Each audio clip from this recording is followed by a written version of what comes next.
So what do you think could possibly be still hidden in Lancaster? Can't be much, as the city's been around since well before Roman times.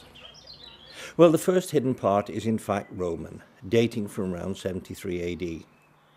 Tucked away behind the castle and the priory and the vicarage fields are the remains of the Wherry Wall, part of the Roman defences, and a Roman bathhouse with its hypocaust. You could just see the elite intelligentsia splashing around or having their back scrubbed whilst enjoying the magnificent view across the River Lune. Mind you, these bridges weren't there then. Just below the bathhouse is St George's Quay with its magnificent maritime museum. The quay was built by the 18th century businessmen of Lancaster to further their interest in trade with the West Indies and slaves. But hidden nearby in one of the old warehouses is harpsichord maker Robert Deegan. A rather retiring individual, he nevertheless allowed my friend Tim Churchill to film this traditional and dying art of making harpsichords.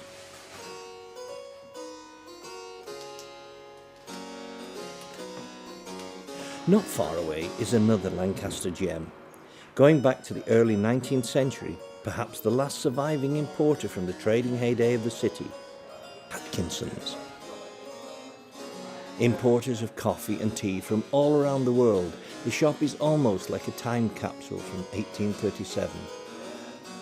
Original tea canisters, scoops, scales, and sending its aroma out into the street, the small Uno roaster.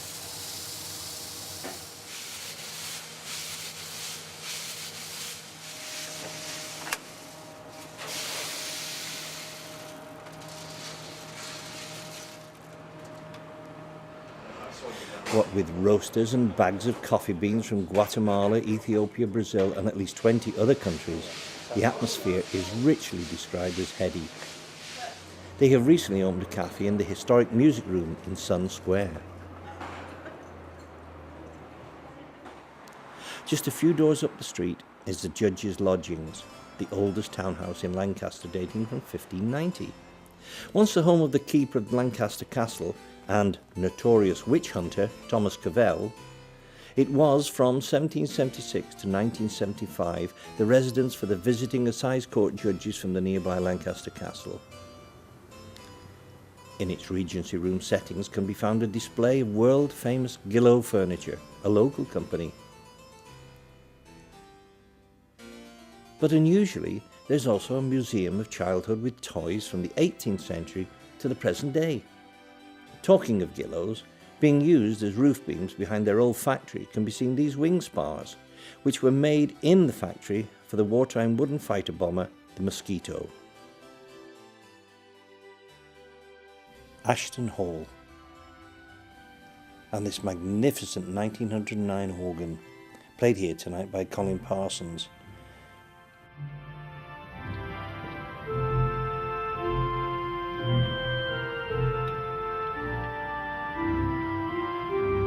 The beautiful Gillows carving, and it's been completely renovated.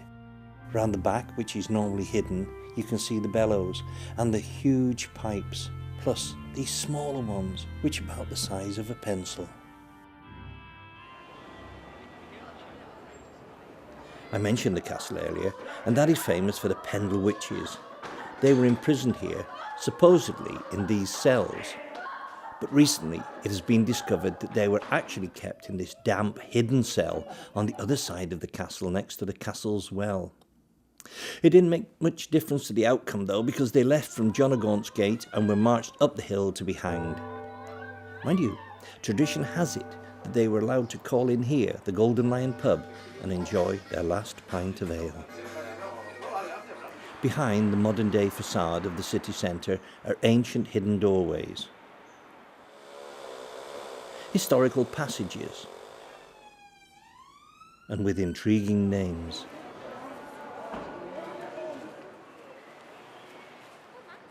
And houses such as this one in Dalton Square, where in 1935 Dr. Buck Ruxton strangled his wife and maid, then cut them up in the bath, wrapped them in newspaper parcels like butcher's meat, and dumped the packages in a ravine just south of Edinburgh. Her Majesty the Queen, as the Duke of Lancaster, owns the castle, and until 2012, much of it has been part of the prison service, hidden away, only seen by a few. But no longer will the magnificent courtyard and the keep be kept away from the public gaze, as it is hoped that within the next 2 years it will be transformed into a major hotel and tourist attraction. Already there are reenactor groups who have begun to set up camps occasionally between the castle and the priory. And from time to time, the Romans invade and carry out the odd funeral.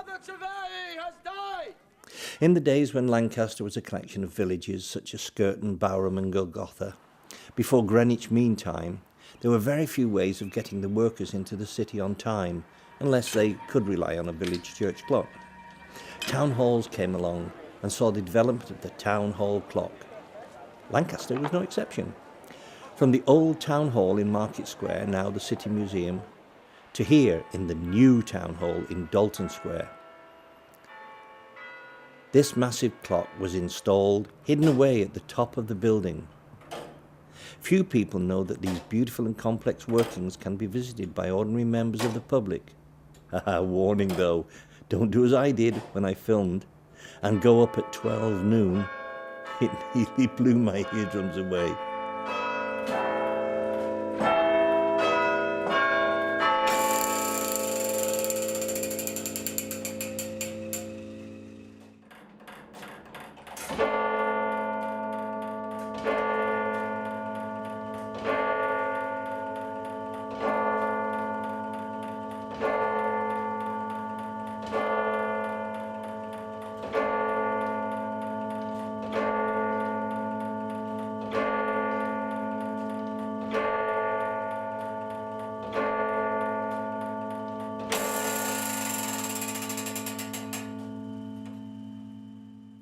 A tradition that has survived is that of the town crier, and never to be seen again is the shout by Frank Barton announcing the Queen's Diamond Jubilee celebrations on the City Museum steps in 2012.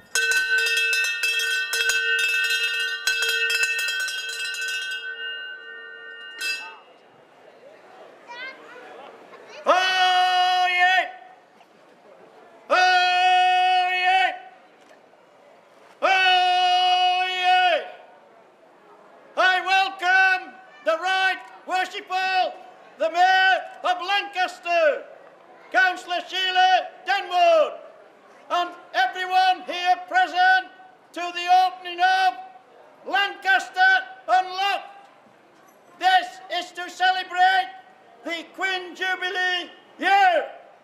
We are honoured to have Queen Victoria to present the Lancaster Unlocked key to our present Mayor of Lancaster. We wish everyone a great day.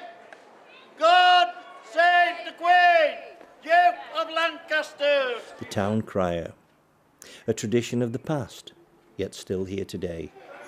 And the thing of the past is the Grand Theatre. We visit the theatre in semi-darkness and never see the true splendour of the building. And how many people see the view from the stage? And what about the Duke's Theatre? Not only is it a modern cinema with comfortable seats, but behind the scenes, up in the gallery, hidden from view, is a professional film projection system and the latest sound system. But it is a theatre, with a theatre in the round, DT3, which is a dedicated performance space for young people, a gallery and cafe bar, and behind the scenes, rehearsal rooms, wardrobe department, and a large lighting store. Finally, every village, monastery or country house had its own brewery, and so I'll finish in the newly opened Lancaster Brewery. 50-barrel fermentation vessels, mash tuns, and that all-pervading glorious smell of bitters, lagers and dark beers wafting through the site. Do you know, it took me hours to film in there, but I left in a very happy frame of mind.